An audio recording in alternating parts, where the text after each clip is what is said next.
সমালোচনা তোমার লাইফে থাকবে।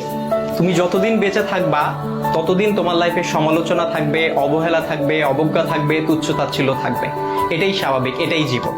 তবে এই যে সমালোচনার, এই যে তুচ্ছ-তাচ্ছিল্যতা, এই যে অবজ্ঞা, এই যে অবহেলা, এই বিষয়গুলোকে খারাপ লাগার দিক হিসেবে নিলে হবে না। এগুলোকে তোমার অনুপ্রেরণা হিসেবে নিতে হবে। কারণ তুমি যখন এগুলোকে অনুপ্রেরণা হিসেবে নিবা, তখন এটা তোমার মধ্যে একটা জেদ তৈরি করবে। আর যেই জেদটা তোমাকে কঠোর পরিশ্রম করতে কি করবে ভাইয়া? অনুপ্রাণিত করবে।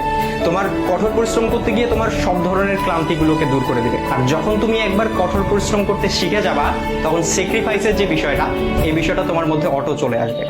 সুতরাং এই যে, আর সবকিছুর সাথে যদি বলো যে এই যে সমালোচনা, এই সমালোচনার পাশাপাশি জেদ, কঠোর পরিশ্রম, স্যাক্রিফাইস, আর এগুলোর সাথে যখন মেধার সংমিশ্রণ ঘটবে, তখনই তোমার স্বপ্নগুলো পূরণ হবে।